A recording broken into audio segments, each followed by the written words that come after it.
Hi friends, welcome back to Subhash kitchen. ఈరోజు ఎంతో రుచిగా కమ్మగా ఉండే నువ్వులన్నం రెడీ చేశాను. చాలా అంటే చాలా బాగా వచ్చింది. టేస్ట్ చాలా బాగుంది. అలాగే స్మెల్ అయితే అద్దరిపోతుంది. స్మెల్ చూస్తేనే సగం కడుపు నిండిపోయింది.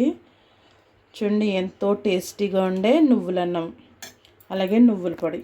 మనం ఈ పొడి చేసుకుని పెట్టుకున్నామంటే మనకి ఎప్పుడు కావాలంటే అప్పుడు ఇలాగ పోపులు పెట్టేసుకుని అన్నం రెడీ చేసేసుకోవచ్చు. నువ్వుల అన్నము లేదంటే అన్నంలో వేసుకుని నెయ్యి కానీ నూనె కానీ వేసుకుని కలుపుకుని అయినా తినొచ్చు. చాలా అంటే చాలా బాగుంటుంది.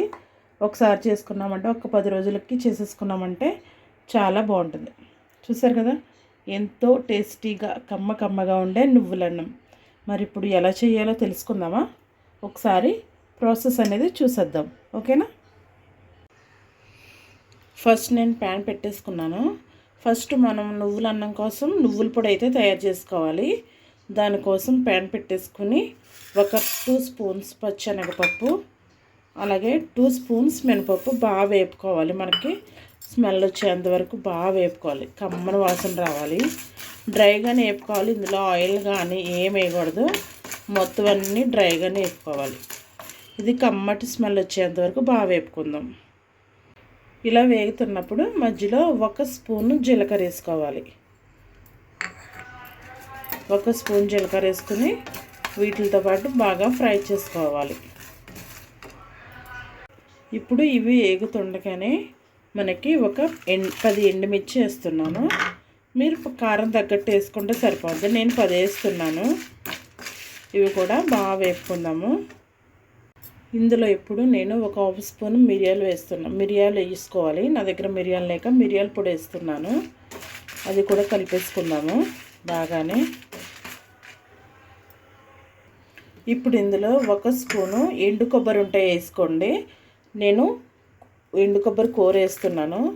ఒకవేళ ఎండు కొబ్బరి లేకపోయినా మనకి పచ్చిది ఉంటుంది కదా, ఫ్రెష్గానే అదైనా సరే వేసుకుని ఎక్కువసేపు అదంటే పచ్చి కొబ్బరి వేసుకుంటే ఎక్కువసేపు వేసుకోవాలి.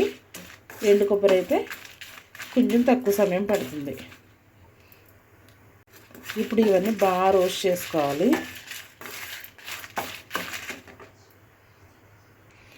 ఫైనల్ ఇప్పుడు మనం నువ్వులు వేసుకుందాము. నేను ఒక 3 స్పూన్స్ నువ్వులు వేసుకుంటున్నాను. ఈ నువ్వులు వేసుకుని లాస్ట్ వేసుకుంటే మనకి సరిపోద్ది. ఒకసారి బాగా వేపేసుకుని స్టవ్ ఆపేసుకుందాము. చూడండి, అన్నీ బాగా ఎగిపోయాయి కదా. ఇందులోనే కొంచెం 1/4 టీ స్పూను ఇంగు వేస్తున్నాను. వేసి ఒకసారి కలిపేసుకుందాము. ఇందులోనే కొద్దిగా చింతపండు విడిగా తీసి వేస్తున్నాను. అంతేండి, ఇంకేం అవసరం లేదు. ఇది చల్లారి పెట్టుకుని మిక్సీ పట్టుకుంటే సరిపోద్ది. ఓకేనా? మనకి నువ్వుల పొడి అన్నది రెడీ అవుతుంది. చూడండి, ఇది మనకైతే చల్లారిపోయింది. మిక్సీ గిన్నెలో తీసుకున్నాను. ఇప్పుడు నేను కల్లుప్పు వేస్తున్నాను. టేస్ట్కి సరిపడగా కల్లుప్పు వేసుకుంటే సరిపోతుంది. దీన్ని మెత్తగా మిక్సీ పట్టుకుందాము. చూడండి, ఇది మిక్సీ పట్టుకుంటే సరిపోతుంది మనకి. ఇప్పుడు ఈ పౌడర్ మనకి దేంట్లో అయినా డబ్బాలో స్టోర్ చేసుకుంటే కనుక మనం అప్పుడప్పుడు తీసుకుని నెయ్యి కానీ నూనె కానీ వేసుకుని రైస్లో కలుపుకుంటే చాలా బాగుంటుంది. ఇప్పుడు మనం రైస్కి పోపులు పెట్టుకుందాము. ఈ పౌడర్ పక్కన పెట్టి రైస్కి పోపులు పెట్టుకుందాం. ఇప్పుడు రైస్కి మనం పోపులు పెట్టుకుందాం. నేను ప్యాన్ పెట్టేసుకుని ఒక 3 స్పూన్స్ ఆయిల్ వేసుకున్నాను. అలాగే కొన్ని పల్లీలు వేసుకుంటున్నాను. ఈ పల్లీలు కొంచెం వేపుకుందాము. కొంచెం కలర్ చేంజ్ అయ్యేంత వరకు వేపుకుందాము. ఈ పల్లీలు వేయడం వల్ల మనకి రైస్ అన్నది ఇంకా టేస్టీగా ఉంటుంది. పల్లీలు వేగుతూ ఉన్నాయి కదా. ఇప్పుడు 1 స్పూను శనగపప్పు, పచ్చెనగపప్పు, 1 స్పూన్ మినపప్పు, 1/2 స్పూన్ ఆవాలు వేసుకుంటున్నాను. వీటితో పాటు మన పల్లీలతో పాటు వీటిని బాగా దోరగా వేపుకోవాలి.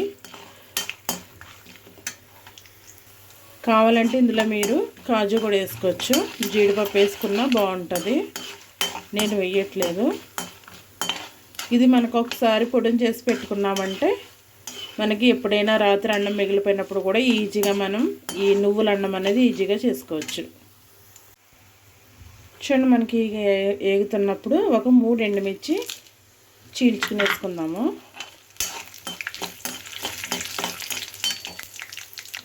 అలాగే కొంచెం కరివేపాకు. చూడండి మనకి పోపులన్నీ బాగా ఎగిపోయాయి కదా. ఇప్పుడు మనం రైస్ వేసుకుందాము.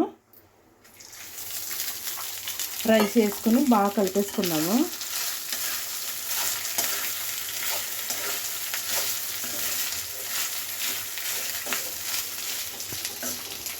చూడండి ఇప్పుడు అన్నం అంతా కలిపేసుకున్నాను కదా. ఇప్పుడు ముందుగా చేసుకున్నాం కదా మనం నువ్వుల పొడి, అది నేను ఒక 3 స్పూన్స్ వేస్తున్నాను.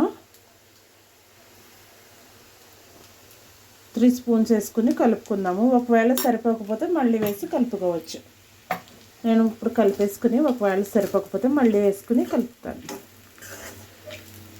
అబ్బా కమ్మగా స్మెల్ వస్తుంది.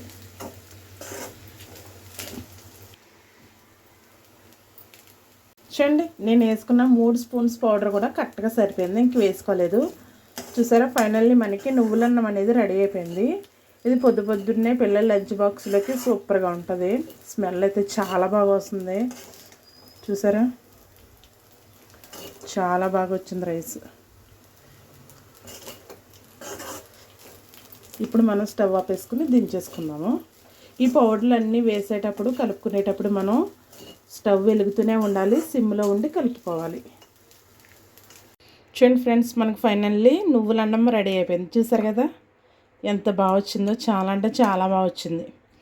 ఇది ఒకసారి మనం ఒక 10 రోజులకి రెడీ చేసుకున్నామంటే మనకి ఎప్పుడైనా నైట్ రైస్ మిగిలిపోయినప్పుడు పొద్దున్నే ఇలా కలిపేసుకోవచ్చు. పోపులు పెట్టేసుకుని కలిపేస్తే మనకి టిఫిన్కి రెడీ అయిపోద్ది. మనం ఎలాగా పొద్దున్న నైట్ అన్నం మిగిలితే పాడు చేయం కాబట్టి ఇలా చేసేసుకుంటే మనకి చాలా చాలా బాగుంటుంది. చూసారు చాలా సింపుల్గా అయిపోయింది, చాలా ఈజీగా చేసేసుకోవచ్చు. చాలా అంటే చాలా స్మెల్ వస్తుంది. చూసారు కదా ఫైనల్లీ మనకి నువ్వులన్నం అంటే కమ్మగా ఉండే నువ్వులన్నం. చూసారు కదా, మీరు కూడా ఒకసారి ట్రై చేసేయండి. ఎవరైనా ఈజీగా చేసేయచ్చు, దాంట్లో పెద్ద ప్రాసెస్ ఏమీ లేదు, చాలా ఈజీ. చూసారు కదా, ఈ వీడియో మీకు నచ్చినట్లయితే లైక్ చేయండి, షేర్ చేయండి, సబ్స్క్రైబ్ చేసుకోండి. ఓకేనా? Thank you for watching.